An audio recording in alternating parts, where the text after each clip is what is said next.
Today, we welcome one of my new friends, Heather Mapp. Heather has 4 kids, ages 18 to 25, as part of a blended family with her husband. Heather has a variety of work experience, but she is currently loving being a writer and a speaker and photography. In this episode, Heather talks about how she became an advocate and a specialist with each one of her children. She also talks about the importance of making sure that you have ways to incorporate recharging your batteries as a 5 and as a mom. And she gave us such beautiful advice that even when it's hard as a 5, to allow your children to be your helper. This is 9 in 9, Enneagram Wisdom for Life. Let's dive in.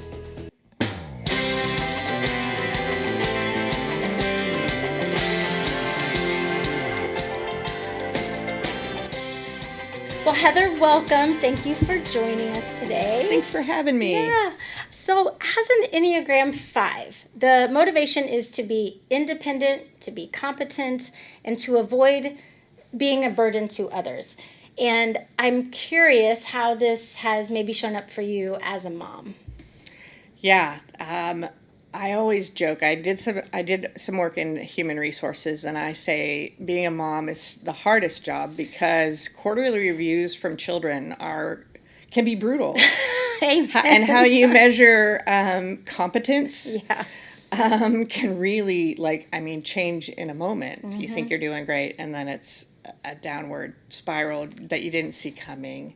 I will say, being an Enneagram 5, I've loved kind of getting to become an advocate and a specialist for each of my children at each of their stages. And so that's been a great part of, I feel like, what my skills can bring to that role of mom. Yeah, that's really good. Something that all 5s share is this need for solitude, this need to recharge the batteries in a place, typically in solitude. Yeah. As a mom, how in the world how did you do that? How did you recharge the batteries? How did you get the solitude that is necessary for your energy? Yeah, that was really hard to learn how to do. That probably was one of the longest lessons, because I think, we all have mom guilt for our needs, or when we feel like we're not getting it right, which I feel like I felt a lot as a young mom, like I just wasn't getting it right, or like what I knew wasn't working. But I worked full time and trying to get solitude that actually recharged me. Like that wasn't just crashing and burning, right? Or just needing sleep or waiting until 11 o'clock to start reading a book.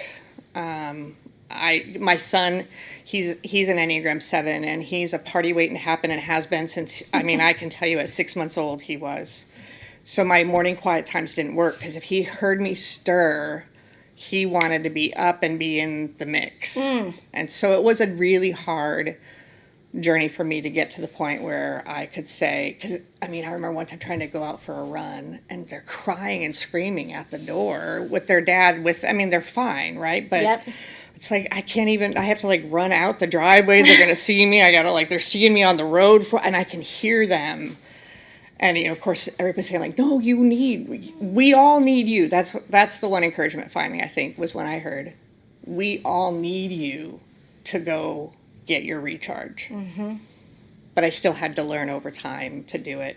And then I had health issues that made it kind of smack me in the face, and it meant I couldn't burn the candle at both ends for days and weeks and months anymore. So I will say that was in some ways the biggest blessing as a 5.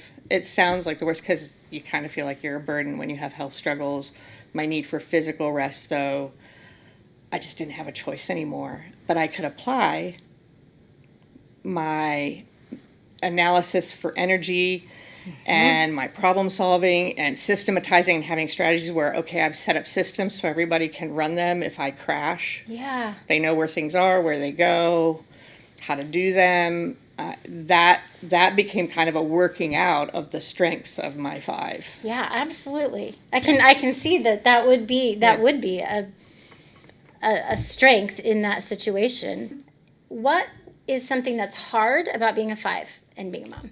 For me, being a 5, I learned this example, I believe, from Beth McCord when she talked about a 5 is kind of like a person. Imagine what you would all feel like if your phone was down to 9% when you started your day. Oh. And you didn't know where you were going to be plugging it in because you didn't know what was coming at you. And would that distract you?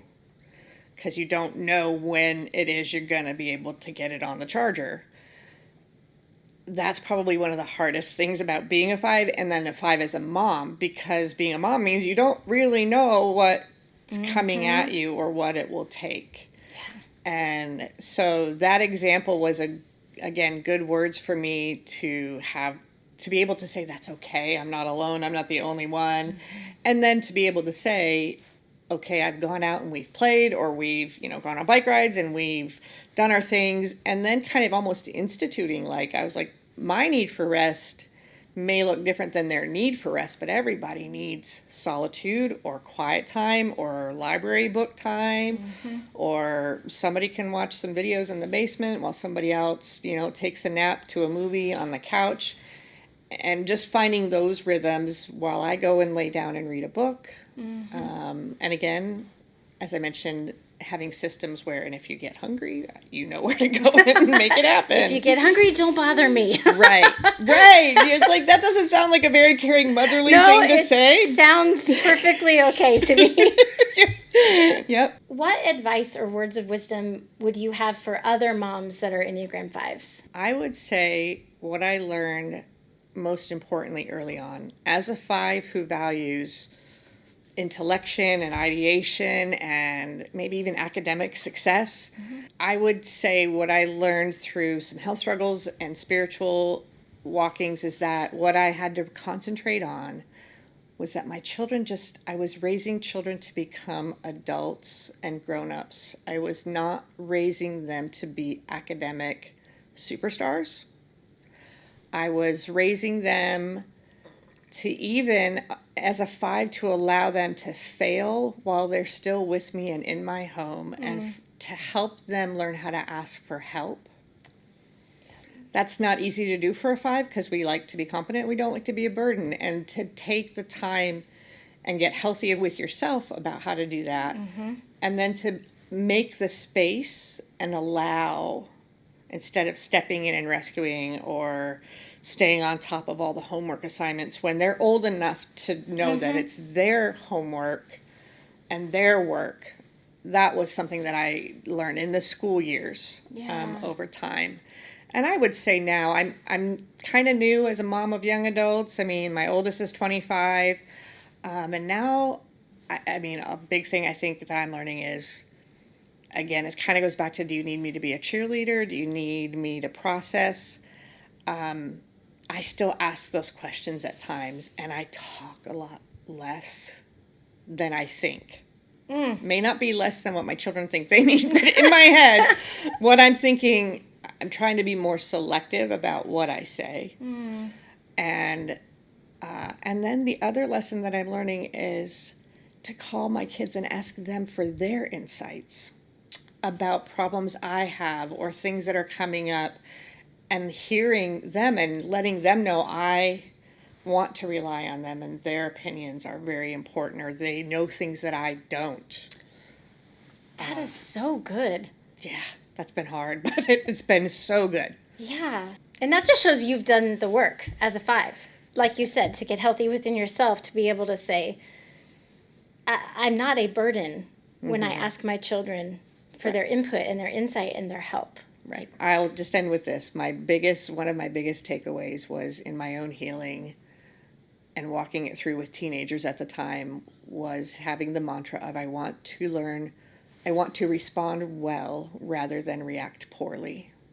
Hey, do you need some free advice about raising up the next generation? I've got a 1-page document that highlights a piece of advice and wisdom from each of the women this month.